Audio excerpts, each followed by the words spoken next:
Welcome to the world of science fiction stories, and don't forget to like, subscribe, and share the channel. Enjoy the listening. Earth's final message to the Empire, a warning written in fire. The massive void-borne vessel emerged from hyperspace with silent elegance, its obsidian hull absorbing the light from Earth's sun rather than reflecting it. 6 smaller ships flanked the flagship as they positioned themselves in high orbit around the blue planet. Inside the command deck of the Imperial Fist, Grand Admiral Karv observed the view screen with practiced indifference. "Another primitive world," she remarked, her violet eyes narrowed as she studied the planet's features. "Preliminary scans, Lieutenant." THX approached with a data tablet. "Technologically developing, Admiral. Nuclear capabilities, early space exploration, but nothing beyond their own system. Rich in resources, particularly rare metals and biological diversity." "Perfect," Karza said, allowing herself a slight smile. "Begin the standard approach. Send Ambassador Thex with the diplomatic contingent. Offer them our protection." The lieutenant nodded, understanding the euphemism. The Void-born Empire had expanded across 3 galactic sectors using the same methodology: approach with diplomacy, assess weaknesses, then harvest whatever they needed before moving on. Some worlds became puppet states, others were stripped bare. All served the glory of the Empire. "And, Lieutenant," Xa added as THX turned to leave, "ensure the planetary assessment team is thorough. I want to know exactly what we're dealing with before we commit." Within hours of the aliens' arrival, Earth's communication systems were flooded with a message in every major language. The translation was flawless, the tone measured and calm, expressing peaceful intentions and requesting a diplomatic meeting with Earth's leaders. Around the world, humans reacted with a mixture of awe, fear, and cautious hope. In Geneva, at the United Earth Council headquarters, Secretary-General Maya Chen watched the replay of the alien transmission for the 5th time. Her weathered face remained impassive, but her mind raced through implications and possibilities. "What do we know?" she asked the assembled emergency committee. General William Hayes, head of the newly formed Earth Defense Initiative, cleared his throat. 7 vessels and advanced propulsion technology that doesn't match any of our theoretical models. Their energy signatures are off the charts. If they wanted to harm us, they could have done so already. Dr. Eilis Ray, chief scientist of the Global Research Consortium, leaned forward. "Their technology is clearly centuries beyond ours. The perfect translation into 48 different Earth languages within moments of arrival suggests they've been studying us for some time." Maya nodded, taking this in. "Opinions on their intentions?" "You don't send 7 warships on a purely diplomatic mission," Hayes stated flatly. "But you don't announce yourself to a planet you intend to simply destroy," countered Ambassador Ling from China. "They want something," Maya stood, her decision made. "We meet with them. We listen. We reveal nothing of our suspicions, and we prepare for all possibilities." She turned to Hayes. "Activate Protocol Omega." Quietly. 3 days later, in a specially constructed meeting hall in Geneva, Ambassador Thex of the Void-born Empire stood before Earth's collected leaders. Humanoid but distinctly alien, with shimmering copper skin and eyes that seemed to shift color in different lighting, Thex projected an aura of sophisticated benevolence. "The Void-born Empire extends greetings to the people of Earth," he began, his voice melodious and calming. "We have watched your civilization's development with great interest. Your species shows remarkable potential despite your technological limitations." Maya Chen sat at the center of the human delegation, her expression carefully neutral. "Earth welcomes the opportunity for peaceful exchange. We are curious about your empire and what brings you to our world." Thex smiled. "Direct. Good. We appreciate efficiency." He gestured, and a holographic display appeared above the table showing hundreds of star systems. "The Void-born Empire spans 3 sectors of this galaxy. We bring order, stability, and protection to developing worlds like yours. Protection from what? General Hayes asked, his military training evident in his posture. The universe is vast and not always kind, Thex replied smoothly. Many species expand through conquest rather than cooperation. The Voidborn offer an alternative: join our collective, accept our guidance, and benefit from our technology and protection. For the next 2 hours, Thex outlined what he called a mutually beneficial agreement. The terms seemed generous on the surface: advanced technology, medical knowledge, defense against unnamed threats.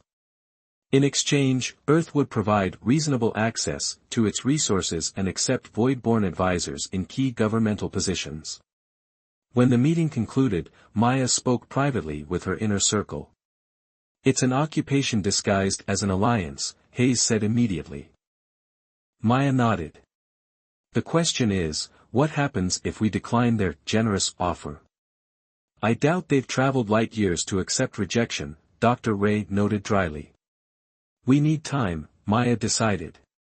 "Tell them we must consult with all Earth nations, that our governmental structure requires consensus. Ask for details that will necessitate clarification. Buy us weeks, if possible." When informed of Earth's need for time to consider, Ambassador Thex showed a flicker of annoyance before his diplomatic mask returned. "Of course. The Empire grants Earth 30 days for deliberation.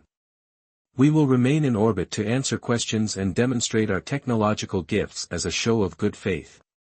As the first week passed, small delegations of Voidborn visited Earth, bringing technological demonstrations and medical devices as goodwill gestures. Each gift was carefully managed by Dr. Ray's team, isolated in secure facilities for analysis. Meanwhile, beneath the Rocky Mountains, Operation Phoenix accelerated. Initiated 3 years earlier after the detection of anomalous signals from deep space, the program had been developing theoretical defenses against potential extraterrestrial threats. Now, with actual alien technology to study, their work took on desperate urgency. On day 12, Dr. Ray made a breakthrough. Working around the clock in the secure lab, he summoned Maya and Hayes for an emergency briefing. Their shield technology, he explained, dark circles under his eyes betraying his exhaustion, operates on quantum principles similar to theories our physicists have explored, but they've taken a fundamentally different approach. He displayed complex equations on the screen. The Voidborn prioritized efficiency over stability. Their shields are incredibly powerful, but they have a vulnerability, a specific frequency pattern that could disrupt their entire energy matrix. "Can we exploit this?" Hayes asked. "Theoretically, yes. But we need more data to confirm and develop countermeasures." Maya made a decision then. "We get that data. General, activate Starfall Protocol." 4 days later, a small Voidborn shuttle landed at a designated site in Nevada for another goodwill demonstration. While the diplomatic team engaged with Earth representatives, Commander Sarah Jackson led a 6-person team of Special Forces operatives in a high-risk infiltration of the vessel. Using stealth technology developed from studying Voidborn sensors, they accessed the shuttle's data core and extracted critical information before withdrawing undetected. Above Earth, Grand Admiral Karza received a secure transmission from Ambassador Thex. "The humans continue to delay, Admiral. They ask questions about resource quotas, administrative structures, technological exchanges, all obvious stalling tactics." "Are they preparing militarily?" Karza asked. "Not that we've detected. Their military remains at normal readiness levels. Our scouts report no unusual activity at their defense installations." Karza considered this. "They're hiding something. No species accepts potential subjugation without resistance unless they believe they have an advantage." She tapped her console. "Accelerate the timeline. Position the Harvester fleet at the edge of their system. We'll begin operations immediately after the deadline, with or without their cooperation." Undetected by Earth's conventional sensors, 20 more void-borne vessels emerged from hyperspace at the edge of the solar system, their massive forms eclipsing distant Neptune as they prepared for the coming harvest. In the secure laboratory, Dr. Ray's team worked feverishly with the stolen data. The information confirmed his theory and provided critical specifications for void-borne shield frequencies. "We can disrupt their shields," he told Maya and Hayes, "but we need to develop a delivery system and manufacture enough units to make a difference." "How long?" Hayes demanded. 3 weeks minimum for global deployment." Maya's expression darkened. "We may not have 3 weeks. The Voidborn are growing impatient." As if confirming her fears, Ambassador Thex requested an urgent meeting the following day. His previously pleasant demeanor had hardened to cold efficiency. "The Empire has generously provided time for consideration, but we detect continuous delays rather than genuine deliberation," he stated. "The Grand Admiral has therefore amended our offer. Earth has 10 days to accept our protection agreement. After that time, we will be forced to implement protective measures with or without your cooperation." The threat hung in the air, unspoken but unmistakable. Maya kept her composure. "Ambassador Thex, I assure you we are working diligently toward a decision. Perhaps if you could provide more specific details about the resource access you require." "Enough delays," Thex interrupted, his shifting eyes fixing on a solid crimson. 10 days, Secretary General. The Empire's patience is not infinite." As the Voidborn delegation departed, Hayes turned to Maya.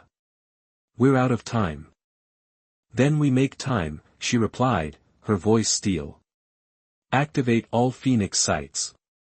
Full production around the clock. And prepare the Aramis protocol." "Aramis hasn't been tested," Hayes warned. "It's a desperate measure." "We're approaching desperate times, General." Maya looked out the window at the distant shapes of void-borne ships visible in the daytime sky. "They're not here for peaceful exchange. They're here to take what they want, and we need to be ready when they try." As Earth's deadline approached, the remaining void-borne fleet moved into attack position, their massive forms now clearly visible from Earth's surface, dark shadows against the night sky that blotted out the stars. Dr. Sophia Adas had never imagined she would spend the potential last days of human civilization inside a bunker beneath Argentina's Andes Mountains. As one of Earth's leading quantum physicists, she had been recruited to Operation Phoenix 3 years ago when mysterious signals from deep space triggered contingency protocols worldwide. Now, as she studied the alien shield configurations on her screen, she fought to keep her hands steady. "The modulation is unlike anything in our theoretical models," she muttered to her colleague, Dr. Quayne Cussy.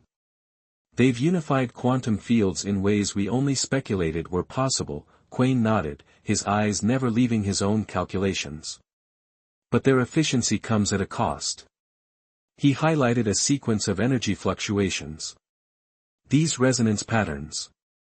Exploitable instabilities," Sophia confirmed, allowing herself a small smile of triumph.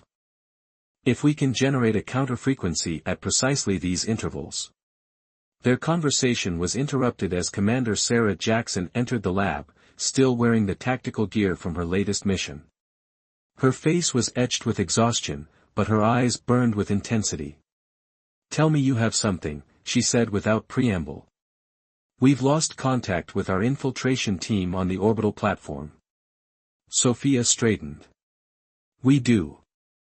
The data you recovered confirmed our theory and provided the exact specifications we needed. The void-borne shields can be disrupted, maybe even collapsed entirely, with the right frequency modulation. How soon can you weaponize it?" "The prototype is ready for testing," Quayne said, "but global deployment is another matter. We need at least 2 weeks to manufacture sufficient units." Sarah's expression darkened. "We have 8 days before their ultimatum expires, and I don't believe they'll even wait that long." High above Earth, Grand Admiral Karza stood on the observation deck of the Imperial Fist, watching as the Harvester moved into position. 27 ships now surrounded the blue planet, each specialized for different aspects of resource extraction. Some would strip the rare metals from the crust, others would collect biological specimens and genetic material, while the rest would ensure the native population remained controlled during the process. Admiral, her second-in-command approached, the humans continue their dilatory tactics.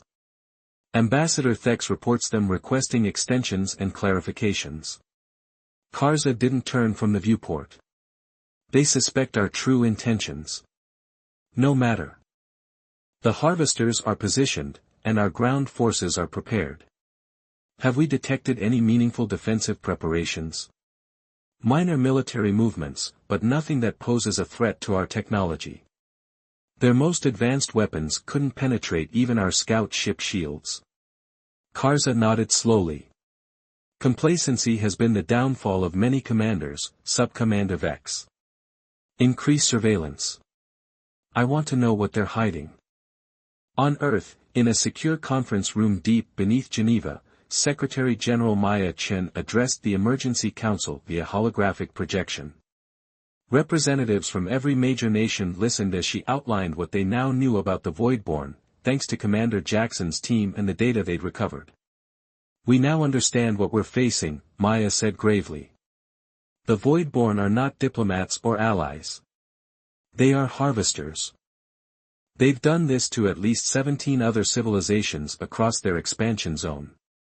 She displayed images extracted from the Voidborn database, planets before and after Voidborn protection. The contrast was shocking, vibrant worlds reduced to stripped, barren landscapes. In some cases, indigenous populations remained as slave labor or experimental subjects. They assess worlds for resources, approach with false diplomacy, then harvest whatever they need before moving on, she continued. Some worlds become puppet states, others are stripped bare. All serve their empire. General Hayes took over the briefing. We've confirmed their technological advantage is significant but not insurmountable. Dr. Ray and his team have identified a vulnerability in their shield technology that we can exploit. How confident are we in this assessment? Asked the representative from India. Confident enough to bet humanity's future on it, Hayes replied bluntly. We have no alternative. Conventional weapons will be useless against their technology. Maya stepped forward again. We've activated all Phoenix sites worldwide. Production of the disruptor technology is underway, but we won't have full deployment before their deadline expires. Then what do we do? Demanded several voices simultaneously. We implement Aramis protocol, Maya said, her voice steady despite the gravity of her words. A high-risk strategy to buy us the time we need. As the council erupted in questions, Maya raised her hand for silence. Aramis involves a direct approach to the Voidborn with a counterproposal. While their attention is focused on negotiations, we complete our preparations. It's dangerous, but it gives us our best chance. The next day, Maya Chen requested a meeting with Ambassador Thex aboard the Imperial Fist, a highly unusual move that immediately caught Grand Admiral Karza's attention. She wishes to come here? Karza asked, suspicion evident in her tone. Why not continue groundside negotiations? Ambassador Thex's holographic image shimmered slightly. She claims to have a counterproposal that must be delivered in person as a sign of Earth's commitment to reaching an agreement. Karza considered this. It could be an intelligence-gathering attempt, or perhaps they've realized resistance is futile and wish to negotiate surrender terms. She smiled coldly. Either way, it's interesting. Allow it, but with maximum security protocols in place. 24 hours later, Maya Chen and a small delegation that included Dr. Elias Ray boarded a Voidborn shuttle. Each member carried hidden quantum resonance scanners disguised as ceremonial jewelry, their true purpose to gather final data on Voidborn shipboard shield configurations. As they docked with the massive flagship, Maya whispered to Ray, remember, we need just 6 hours. Keep them talking. Keep them interested. The delegation was escorted through corridors of gleaming obsidian metal to a conference room where Ambassador Thex waited with several senior Void-born officers. Grand Admiral Karza sat at the head of the table, her violet eyes assessing each human with calculated precision. Secretary General Chen, Karza said, her voice carrying an artificial warmth, "This is an unexpected pleasure. Ambassador Thex tells me you have a proposal to discuss." Maya bowed slightly. "Grand Admiral, thank you for receiving us. Earth has carefully considered your protection agreement and wishes to suggest modifications that would benefit both our civilizations." For the next several hours, Maya led the Voidborn through a meticulously crafted counterproposal. She offered limited resource access in specific regions, cooperation on technological exchanges, and phased integration into the Voidborn administrative structure, all carefully designed to seem reasonable while protecting Earth's core interests. Throughout the discussion, Dr. Ray and the other delegation members surreptitiously gathered critical shield data with their hidden scanners. Meanwhile, on Earth, Operation Phoenix entered its final phase. In secure facilities on 6 continents, the disruptor technology rolled off production lines. Military units worldwide received specialized training in its deployment, and in high orbit, seemingly inactive satellites quietly repositioned themselves into a global defense grid. Back on the Imperial Fist, Grand Admiral Karza studied Maya with growing suspicion. "Your proposal has merit, Secretary General, but requires significant adjustment to meet Empire standards. However, I sense you are still attempting to delay the inevitable."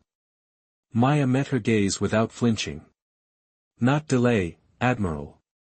Adapt.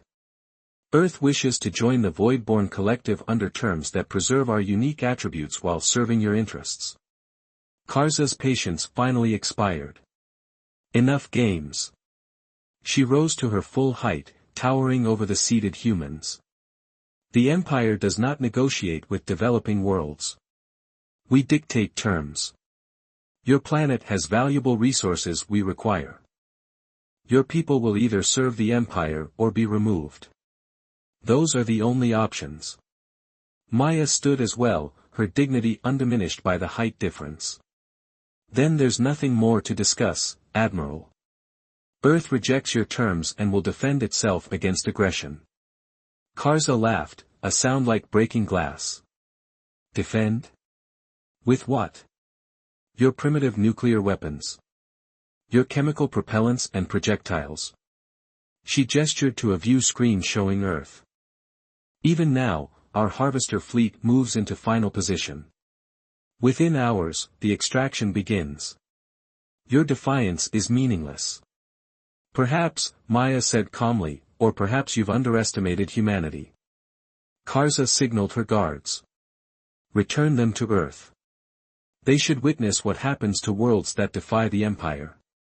As the human delegation was escorted back to the shuttle, Karza turned to Thex. "Begin the harvest immediately. No more delays." The shuttle returned to Earth, landing at Geneva.